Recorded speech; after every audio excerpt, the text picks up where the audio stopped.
You wanted the best. You've got the best podcast, the hottest podcast in the world.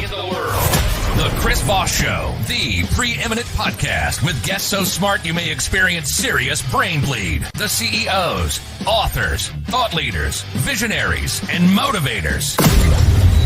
Get ready. Strap yourself in. Keep your hands, arms, and legs inside the vehicle at all times, because you're about to go on a monster education roller coaster with your brain. Now, here's your host, Chris Voss. Hi, folks. It's Voss here from thechrisvossshow.com. There you go, ladies and gentlemen. There are these things that makes it official. Welcome to the big show. As always, for 16 years, nearly 2,000 episodes, we bring in all the latest, greatest, all the most wonderful, beautiful people. None of them are me, of course. These wonderful guests that come on the show and share their journeys, share all the things they do in life, and they give you the learning. They give you the learnedness. They give you the learnedness. I don't even know if that's a thing. But that's what's so special about the Chris Voss. You can only get the learnedness on the Chris Voss Show. You can't get it anywhere else. But they learnedness you to know more stuff and improve the quality of your life, and then you're just more learnedness. In fact, we're going to sell a shirt that says, I've got the learnedness inside me. I don't know if that's going to work out, or we can get that past the censors. Anyway, guys, we have an amazing young man on the show today. We're going to be talking to him. But in the meantime, guilt, shame, twist people's arms. I mean, just literally not real. And get them to subscribe to the show. You can go to Google, goodreads.com/Chris Voss, LinkedIn.com/Chris Voss, Chris Voss one, the TikTokity. And hey, there's a new thing we're doing. If you ever want to buy me coffee, because I know everyone's been sitting around going, God, if I could just buy Chris a cup of coffee, you can go to buymeacoffee.com/Chris Voss. And I've got some here. I got a half a cup, so maybe you want to fill it.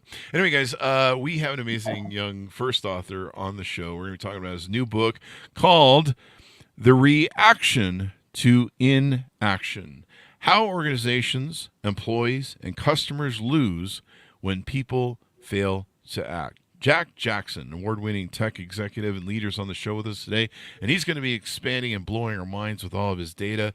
And if not, I just shamed him into a position where he's going to have to figure something out. Jack,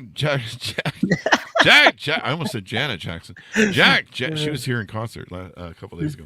Jack Jackson is a 20-plus years executive for technology. He's an expert building high-performance organizations. He's awarded the CRN, the Chanel Chief Award, twice. I don't even wear Chanel. Jack has taken several companies through hypergrowth to a successful exit. He's managed global international organizations at publicly traded companies. TechNet has recently awarded Jack the prestigious Most Influential Leader in Technology Award in 2024. That's awesome. And he's got his new book out as well for pre-order. It's called The Reaction to Inaction, and it's going to be a disruptive and groundbreaking book that is expected to make all the bestsellers lists and or else. The first 500 orders will receive an autographed book of the copy of the book. I'm being dyslexic here. He holds a bachelor's degree from St. Mary's College of California, and God bless her, and completed his postgraduate work at, I don't even know St. Mary, but I know, at Harvard University in International Business, and is the Senior Vice President at Global Sales at Aritum. There you go. Welcome to the show, Jack Jackson. How are you? I'm doing good, Chris. Man, yeah, it's Channel, not Chanel, but I love it. Oh, was it? You had me cracking up. The podcast has started amazingly, man. You had me big smile on my face, so thank you for that. That's what we do. Now we're going to make you cry. Anyway, give us your .coms. Where can we find you on the interwebs? Yeah, man. Go to the reaction to inactionbook.com. You can find everything about the book. Obviously, you can go follow me on LinkedIn at just Jack Jackson. You'll find me. There's about 1 billion of them, but I'm the one that looks like this. So, wow. There you go. So, give us a 30,000 overview. I like how you titled this, The Reaction to Inaction. Give us a 30,000 overview of what's inside the book. Yeah, guys, it's a framework. It's a framework. It's different. I call it the consultant killer. I call it the leadership book killer. I call it the business self-help book killer. It's different. I've been writing this book for about 20 years. I titled it The Reaction to Inaction about 20 years ago when I was a lonely hyper sales engineer at a beginning company, starting a new career in tech, and I just noticed some things happening in the organization, and I said to myself, man, this can't be how business is done in America. This is not how business innovation happens. So stifling, controls, people being controlled, that type of thing. And so from there, I spent the next 20 years journaling, literally in meetings, boardrooms, CEOs and founders, the whole deal, kind of journaling and taking notes of these same kind of reoccurring themes that would happen, right? And so I spent the next 20 years interviewing psychologists, researchers, behavioral specialists, CEOs, founders, you name it. Anybody would talk to me about organizational health, culture in businesses. How do people find purpose? How do people find fulfillment? How do people find those things in their day-to-day career and find their purpose? And I wrote a book about it. I finally said, you know what? It's time. I'm an older guy now. It's time to write a book that really makes a difference. There you go. And what was I listening to the other day where it was someone talking about it was somebody talking about basically organizations, and as leaders, when you see problems, you need to fix them, because if you don't fix them, they're going to make things worse and eventually make everything go off the rails. Yeah. And so it was like a parable about a snake. Yeah. And here it'll come back to me. So it was a parable about a snake, and in the South, where this gentleman came from, they have a rule about the snake. If you see a snake, you kill the snake. Yeah. And I wish I could reference who I'm stealing this from, but it was a TikTok that blasted by me. But he gave a speech at his company or something. He said, "Look, we live by the rule of you kill the snake. So the rule is if you see a snake, you kill the snake. You don't ignore the snake, because the snake will eventually either bite you or someone else. Yeah. And you kill the snake, and that way the snake's dead. The second rule is you do not play with the snake, because you don't know if it's dead or not." Yeah. And so basically what the parable is if you're in a company and you see a problem, you fix the problem. Or if you have a decision you need to make, you make that decision, because if you fuck around, you're going to find out. Yeah, you know what, man, you're absolutely right. And if you think about it, so the research that you find and you look at it today, just look at the news today, Chinese car manufacturers are on pace to outsell American cars for the first time in history. Yeah. And there's that stifling of innovation, that stifling of thinking outside the box, right? I talk about this in the book where, like, how did we get here? Well, we went through, and you're going to remember this, Chris, real well, in the 90s and the 2000s, like Rome. I used to make that joke all the time. It's like Rome. You go to dinner, it's like, give me 2 steaks, throw one in the garbage, right? Everybody's getting money, everybody's getting investment, everybody's burning through cash. We're buying, scooters and ping pong tables and all this stuff, cocaine. and we're cocaine, and we got this big idea, and then we flush all that money down the toilet up our nose, and we're off to the races, right? And that kept going and going, and so finally somebody said, with all this technology, with all this money being infused in there, let's start tracking data. So then 2000s roll around, 2010s roll around, and all of a sudden it's about data. And that data has confined and constrained the American employee, right? The employee, day-to-day employee. So anytime he wants to make a decision, anytime he wants it, or he or she wants to think outside the box, I've got to fill out a form, a process, talk to my boss. There's a mechanism all throughout that controls that have to happen, right? And people are over-hiring and laying off. And why? Because of the data. They're just line items. They're the data. And there's a better way to do it, right? Organizations should be living, breathing, fluid organizations, entities that thrive, that everybody from the CEO down to the janitor can make decisions, can be entrepreneur, who can think outside the box, right? Who can feel empowered, feel trusted. And all the psychologists, all the behavioral specialists, all the CEOs and founders I talk to say the same thing. When you have employees that are empowered, they feel trusted, they feel like they can make their own decisions, they thrive. Innovation happens. New things happen. And so that's a lot of how we got here as an industry, how we got here in business in America, is those controls and data were kind of all ruled by that. And so I said to myself, the second part of this, Chris, was really funny. You'll relate to this too, is all these stupid retreats, man. I mean, I go to retreats as an executive. I go to these retreats, these offsites. We go sit somewhere in Park City and a retreat in a lodge somewhere. We spend $50,000 talking to each other about how great we are, trying to sound like the smartest guy in the room. We go back and we see our organization that we manage, and we go, well, we learned today how to have a better one-on-one or communicate better or whatever the nonsense is, right? And then 2 weeks later, it goes the wayside. This book kills that, right? You hire a consultant, man, for $100,000. You hire a consultant. You come in and tell me what I'm doing wrong. Consultant says, here's how leadership works. Here's how communication works. Here's how you get your organization aligned, and it stays in that C-suite. What happens? 2 months later, it's gone again. Nobody's doing anything different. We just blew $100,000 on that. I can't tell you how many times I've been given books, from the leadership team. You got to read this book, Jack. It's the new book, and you got to read it. It's going to teach you how to do whatever, right? It's the new book. It's the new trending business book, man. And then, fast forward, 2 weeks later, and the book is sitting in my desk in my office or in the garbage. Didn't read it. Company spent, $1,000 on some books for the executive team to read. None of my employees know. Nobody understands what that book was about or what they're doing. So this book is really to do all of that, address all of that. Nice. I love it. So tell us a little bit about your life. We'll circle back to the book, but people always like to know the author early on. Tell us about how you grew up, what motivated you. Yeah. How'd you get down that road of some of the stuff we talked about in your bio? Yeah, thanks, man. I appreciate it. I had an interesting life, man. My dad is he had me when he was 50, and he's a country boy from Joplin, Missouri, old school World War II pilot in Joplin, Missouri. And he was busy too. Yeah. Oh, he was. At 50. Yeah, at 50, he was getting busy. Yeah, he was, and I'm one of two of his kids, right? I've got an older brother, and so he met my mom. My mom's Peruvian. He met my mom. They got married 22 days later. They are best friends, and they were married for 45, 46 years. My dad passed away a few years back, and so I'm lucky that way. And grew up in the Bay Area in California, and went off to college. And in college, funny story, I wrote some papers on how to break into Department of Defense computers. I've been coding since I was like 11 years old, and got recruited by the Department of Defense as a special agent. So went through that world as a special agent, and 9/11 happened.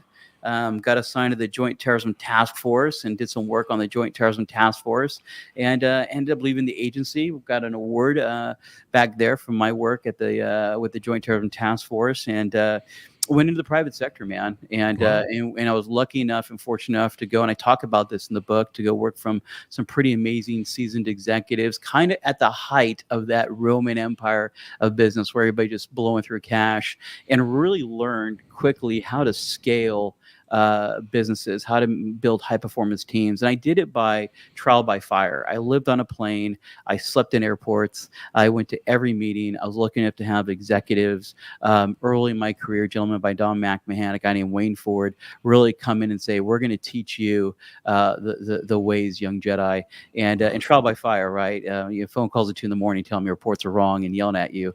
But I learned, but it was old school, but I learned, how to really optimize and really build out efficient organizations. But it was in those early days that I realized there's something wrong here, man. So I went off to go to a bunch of different startups and some bigger companies, Kodak and other big companies that just left in structure a couple, about 7 months ago, 8 months ago, publicly traded company, big LMS company, fantastic company, great company.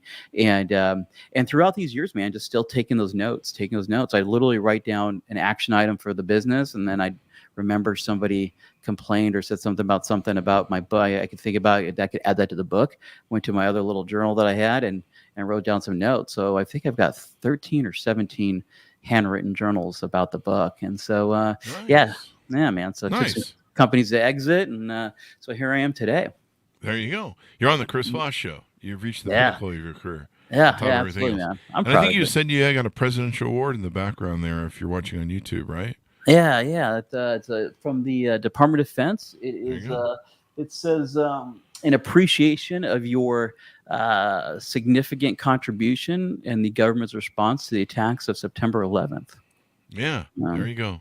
Yeah. Thank you for your service. We need more. We've had a lot of guys on the show, and I don't think there's appreciation enough of we just had, I think a few weeks ago, our friend Frank Luguzzi, was the assistant director at the FBI for a while. He's been on twice, but we don't hear about a lot of the dark shit that goes on and the evil people that a lot of the people in the service deal with. We Yeah. don't hear a lot about a lot of stuff, and it's probably better we don't, because Yeah. some of it's really scary.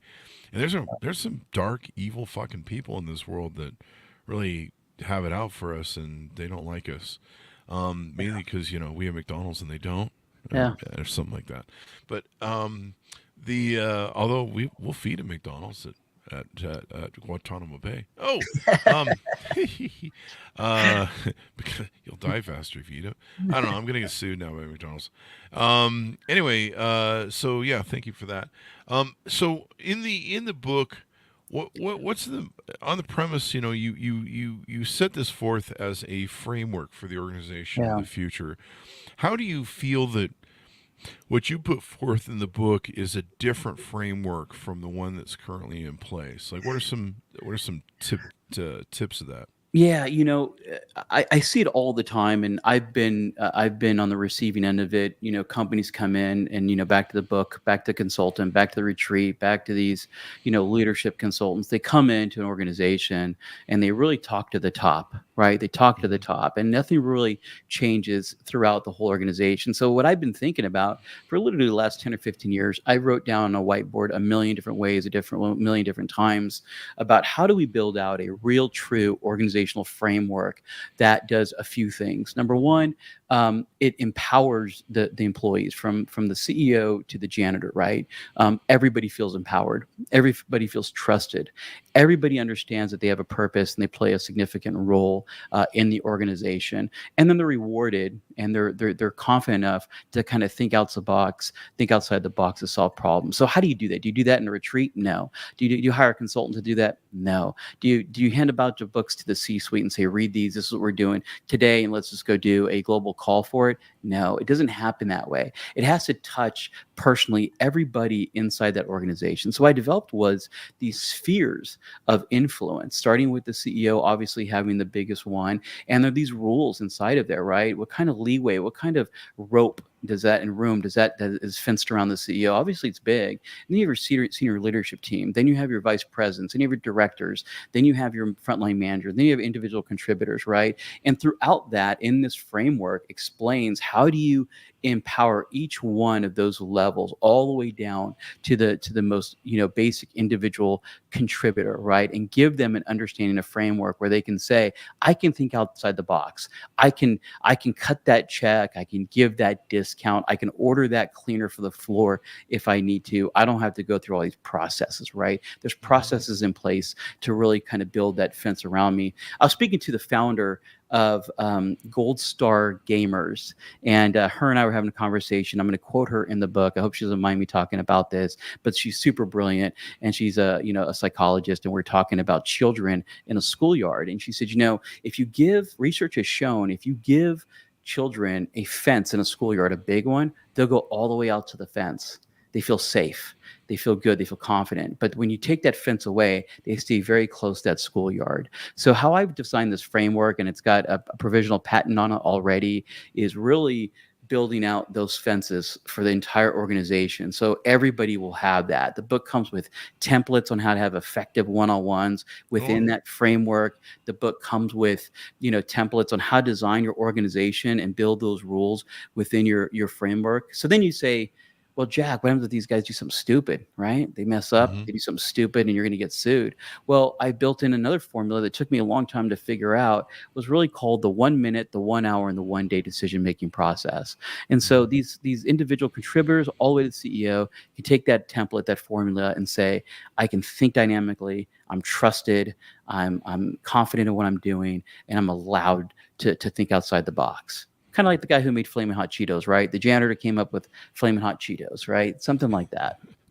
Yeah, there you go. That or he ate at Taco Bell, and the next morning he woke up with Flaming Hot Cheetos. Yeah. Not sure what that means. I love the Flaming Hot Cheetos, though. I love that Flaming Hot chips around here somewhere. Yeah. Yeah. So you really set it up to where people can change their whole organization. They can utilize a framework that you put in there. What are some other standout things that maybe we haven't talked about? Yeah, Chris. I mean, there's some things in here that really make the framework important. If you look at the history of business nowadays, it's the innovation, the creativity, the product development is really stifling. Everybody's worried about AI. Everybody has anxiety around AI. Everybody wants to understand where their career is going to go after this big wave of AI tech and this big wave and wave of artificial intelligence. And I think I really think that this is the answer to that. This is the closest way to build an AI human organization out there. And I think that once you kind of read the book, understand how we got there, understand what research psychology, the economists, all these experts tell us, and the data shows us around how people feel fulfilled, how people thrive on creativity, how people feel safe and work harder and build high performance teams. It's really about that empowerment, that fulfillment, that purpose and trust. And this book does that. So when you can have that kind of framework in an organization, automatically it feeds out all the creativity, the innovation, the high performance. When you give a sales rep the ability to go out there and do some deals and look out and explore some contracts, explore something different outside the box within, again, within that fencing, they feel like they're the CEO of their business. They feel like they're the entrepreneur. Like this is something that they're a part of and that they own.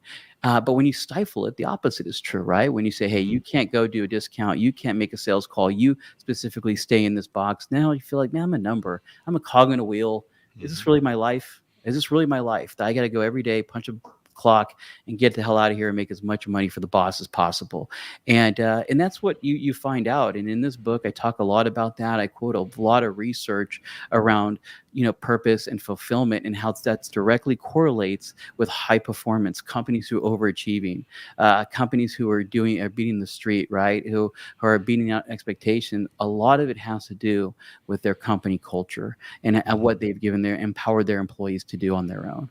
There you go. Company culture is everything, and I like how you make people feel like they're a part of the group, because I think a lot of that servant leadership is moving towards that today, where people have to feel like they're a part of something much bigger themselves, and that there's some meaning there. They're just not, as you said, punching in and punching out. We've got Matthew Lindsay. Thanks for this one. He really loves it there on the LinkedIn live show. And then Paula says, above and beyond in your way. So I'm not sure where that was. I think that was a bit ago on the show. So thanks for that, Paula. There's something I'm seeing on the page here on your website about the power of now. Is there a tie-in with Eckhart Tolle's book? Yeah, no, I think, I mean, a little bit, right? I think the power is now. I think it's time for American, innovation. And by the way, this applies to not just, this applies to educators. This applies to business. This applies to SEAL teams. This applies to the military. It's time for us to do this. It's time. We have a wave of AI. We've got multiple trains going 1,000 miles an hour over the cliff, into the darkness with AI. And every country, every adversary, every competitor is doing everything they can to get that edge. And I think the way you get that edge is really not by just shoving more engineers at a problem. I think it's about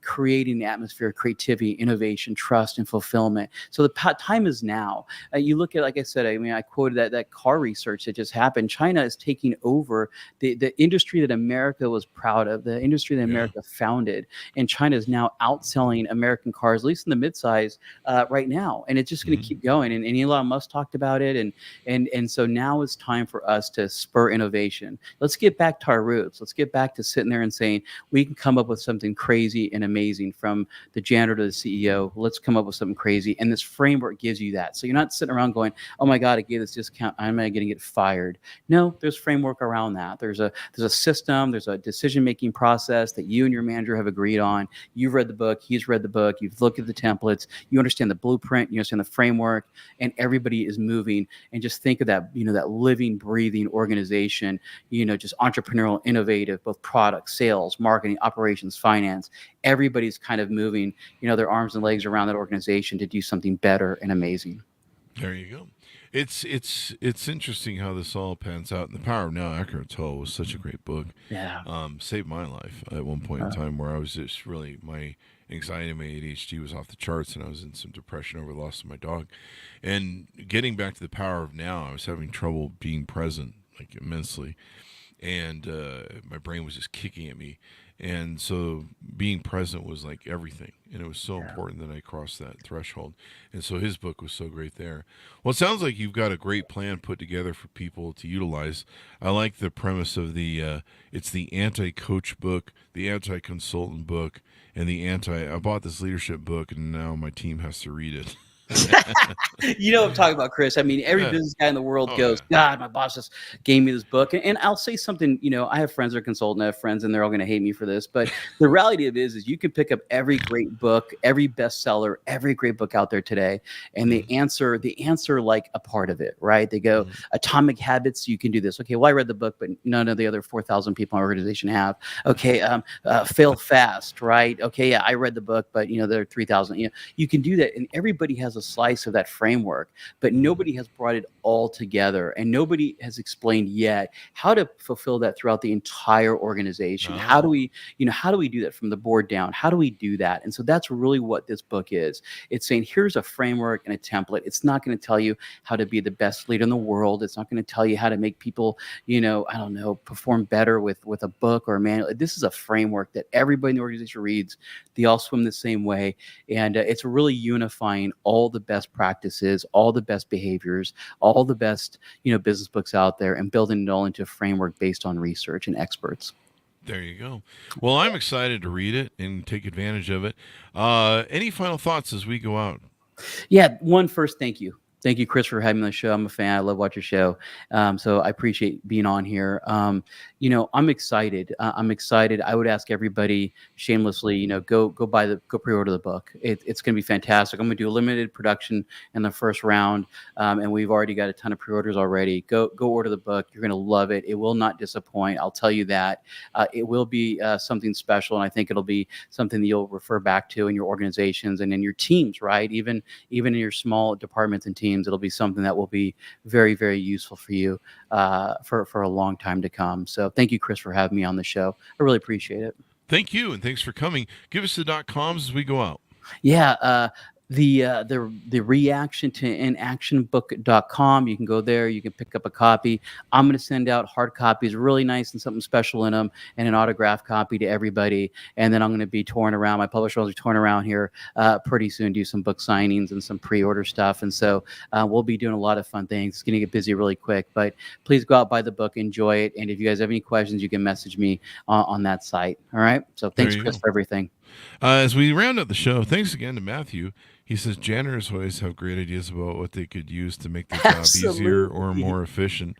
It's always it's the people at the front who usually see some of the most inequities of the corporation, and they usually know how to fix it. And so, the CEOs, sit up in the ivory tower, the boardroom. A lot of good ones I see, they go walk the front line every day. I was watching the CEO of HP, and one of the things he does is he spends part of his day meeting with the front line and out on the front line, shaking hands and talking to people, asking what they're seeing and helping get through the fog of war. Chris, I'll end it with this. I'm managing a global team at a company called Eritum, and it's an amazing company. It's a supply chain software company. It's innovative. It's fantastic. It's in hyper growth mode, and our leadership team, which I'm part of, they're in the field all the time. It's unbelievable how many one-on-ones we miss just because we want to talk to customers, and then we go back and we're relentless and we're obsessed with two things, right? The customer experience and the employee experience. And I think that's a big part of this framework, right? And I think those go hand in hand. And again, check out Eritum.com. It's an amazing company. It's in hyper growth mode. You guys will love that company as well. But that's the kind of framework we're building there. That's the kind of framework we're building there. It's exciting. Awesome sauce. A lot of changes going on with management for the future and stuff. Yeah. So thank you very much for coming on. We really appreciate it. Definitely. Thank you, my friend. Thank you. And order the book, folks. You can pre-order it on his website. It's called The Reaction to Inaction: How Organizations, Employees, and Customers Lose When People Fail to Act. Kill the snake, people. I got to go look up who said that, had that parable. Anyway, guys, thanks for tuning in. Be good to each other. Stay safe. We'll see you guys next time.